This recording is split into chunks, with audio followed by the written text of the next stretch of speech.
What's up guys, back out here with the SRT-4 again. Today we are replacing the alternator.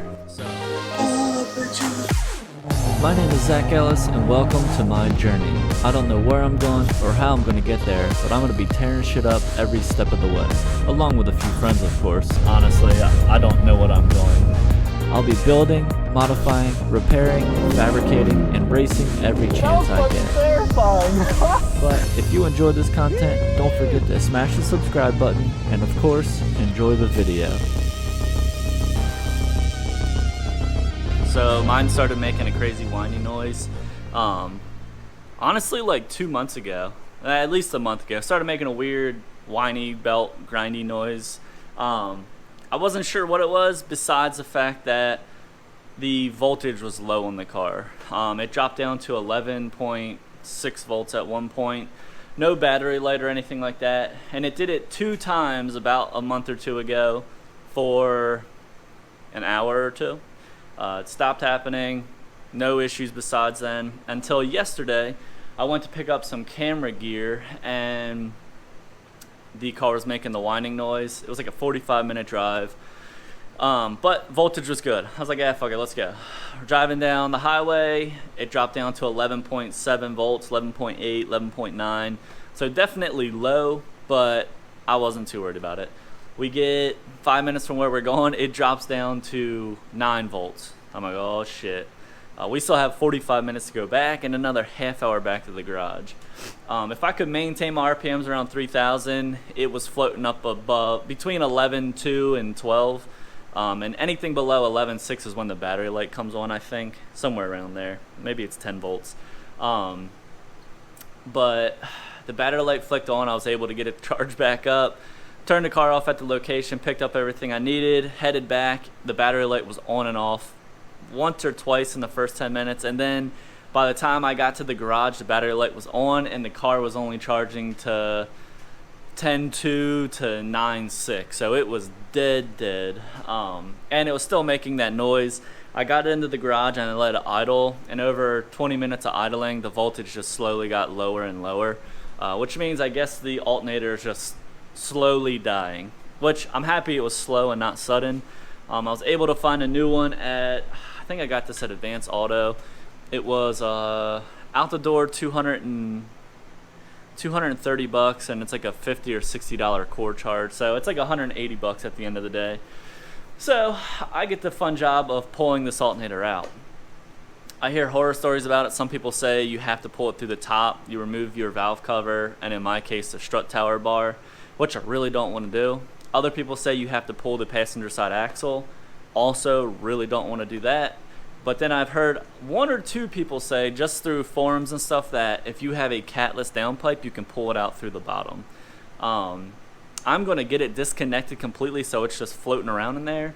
And I'm going to try the downpipe option first, since I am a catless downpipe. Hopefully I can get it out that way. If I can't, I will remove the valve cover, which I really don't want to do again, but I would rather do that than pull the axle. So I'm going to remove the passenger wheel first. I'm going to look at everything that's going in there. I'll probably go underneath the car to see how much room there realistically is. And then I'll start removing the alternator and make a decision at that point which route I'm going to take. I went ahead, started the project. First thing I did was remove the wheel, obviously. And then the little splash shield that is inside the wheel well. I'm going to try and do this as intelligently as possible. So, there is the alternator. You can see the large bolt at the bottom. I will put my light. Let me get my fucking light right. So here's the alternator. This is the very bottom bolt. This is the belt going up to the pulley. So this bottom bolt is the only bolt in the bottom. Don't know what size it is, but you can get it from the wheel well. It's pretty accessible. I think there's a decent amount of room there. Hop up to the top. Alright, so on the top side you can see this bolt right there.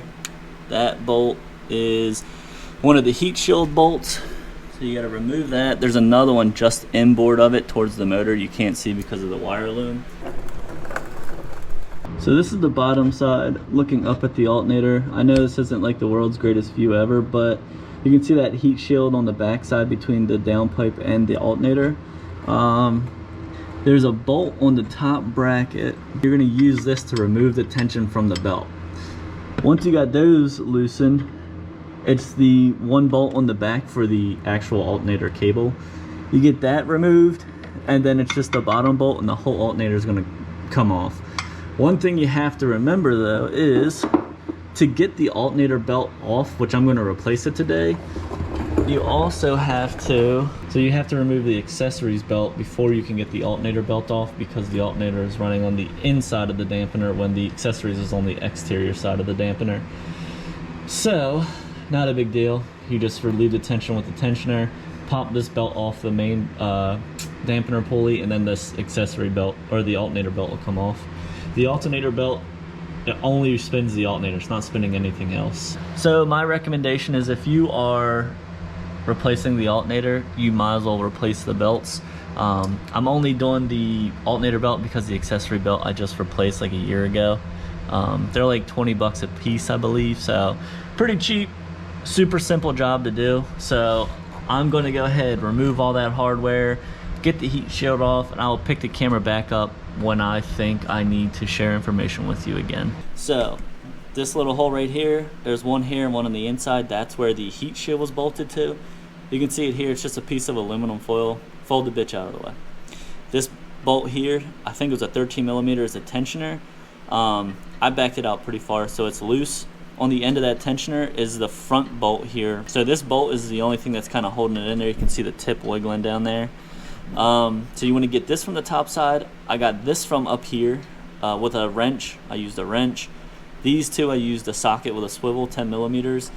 The power connector, you can get it from top or bottom.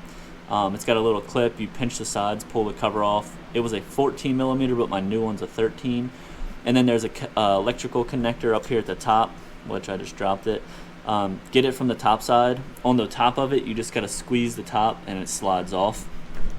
Let me get to the bottom. On the bottom side here, you can see, let me get my light set up. This bolt hole right here, this is the bottom bolt. This was the hardest one to get out. It was a 15 millimeter. I had to use a short extension with a swivel with a breaker bar just so that it was in the right spot. If you remove this strut rod or whatever the hell this thing is called, it might make life a little bit easier, but not that hard. The next thing that I got to do, oh, and I removed the belt. The next thing is to get this bottom portion where this bottom bolt was loose. To get it loose, it's kind of like a, you know what, let me go to the other one. So this is the bolt we were just looking at the bottom there. On the back side, you can see there's this little metal sleeve. This metal sleeve is a slip joint. So when you tighten it down, this metal sleeve will slide in until it makes contact with the middle spacer or whatever. When this pinches shut, when you loosen the bolt up, it's still going to be super tight here. So what you have to do is get some sort of prying device, whether it's a random aluminum rod, a screwdriver, a pry bar, a hammer and a chisel. Doesn't really matter. You just got to get that thing slid out of there. I'm going to try with a pry bar. Hopefully it works. If it doesn't, we'll move on to the next thing. Either way, the bolt is out. It is loose. And the other thing to note, on the back side of that bolt is a nut with a plate. So the plate will spin until it makes contact, and then the bolt will come out and the nut will fall. Make sure you retrieve the nut. You don't want to lose it, because if you have to put a wrench on a regular nut on the back side, it will make that bolt 50 times harder. So I'm going to go ahead, chisel out the bottom, get that thing loose in the wheel well, or in the engine bay, and then I'll pick the camera back up to figure out how we're going to get it out of the car. Alright, you guys can see that I got the bottom of the alternator removed and it's very loose. Just a quick tip on how I got that out of there. So I took a bar, I stuck it in the hole of the alternator, which was over here. Once it was in there, I just pounded on it with a mallet to get it loose. Alright, so there's the alternator sitting on the bottom. There's no freaking way you're getting this thing out down here. Even if I disconnected the downpipe up a little, or on the backside a little bit, to wiggle the pipe over, it's not happening. There's no freaking way that you're getting that big ass thing through this little ass hole. So that leaves us with either pulling the axle or taking the valve cover off.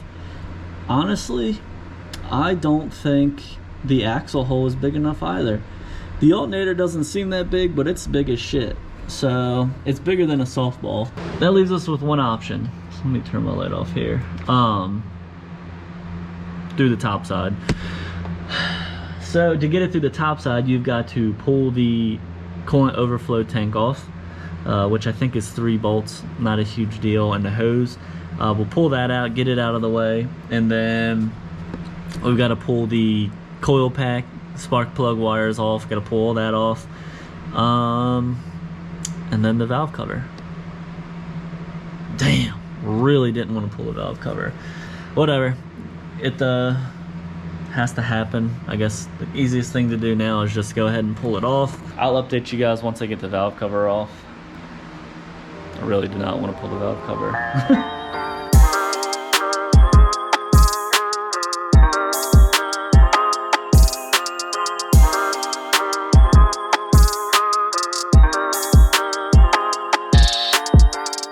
If I had to make one recommendation too, I just thought of this with the valve cover removed now. When you're doing the alternator, since you've got to pull this valve cover, I would recommend replacing the valve cover gasket, only because you're in there, why not replace it? You also need some sort of RTV or silicone for certain spots around the valve cover.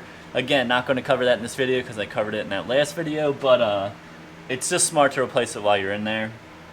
I just replaced mine like a month ago or so, so I'm not going to replace it. I'm just going to reuse it. But we're going to go ahead and pull the overflow tank out of there and get the alternator out.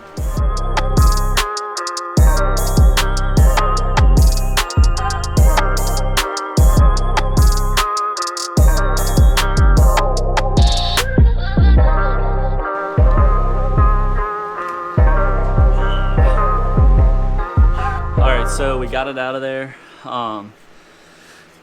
As you can see, this thing is super wore out. She's dirty.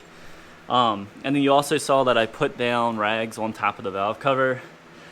That was just to be extra safe.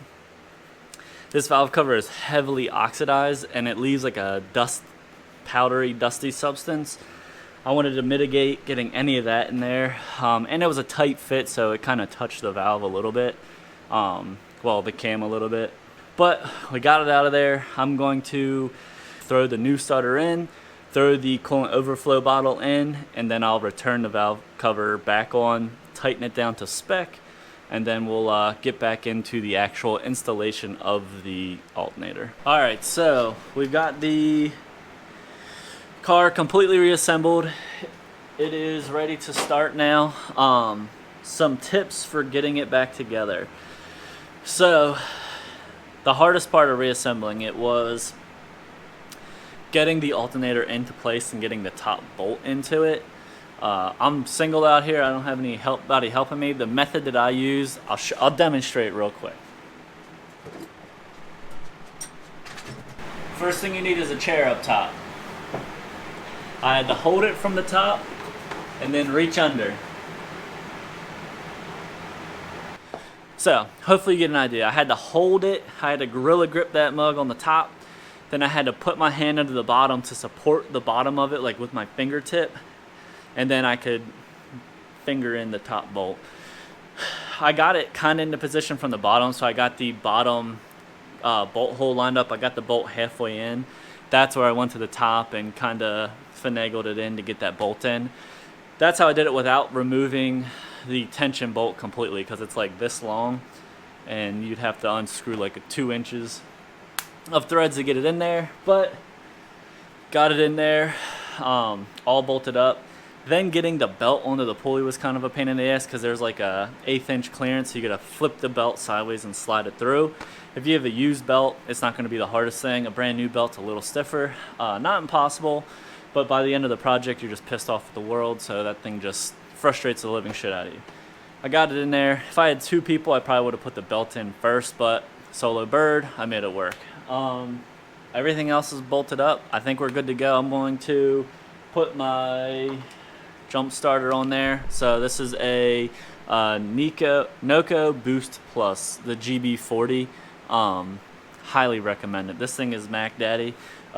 Super dead battery, you can turn it on. It might not start. You hit the emergency thing, it gives it an ultra high. It gives it an extra boost, I guess more amperage, and then helps the car start. So I'm gonna hook this up and we're gonna start the car. Hopefully it starts and charges the battery. Once we confirm that, I'm gonna throw the strut tower bar back on. I have it removed still. Yeah, and that's it. So let's make this happen. Oh yeah, I disconnected the battery. That's the first thing you should do. Let me reconnect it, then we can go from there.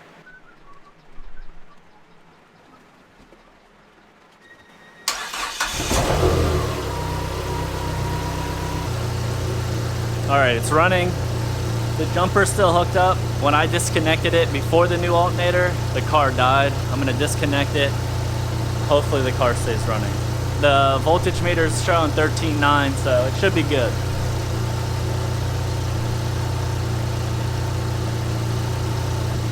She's idling good.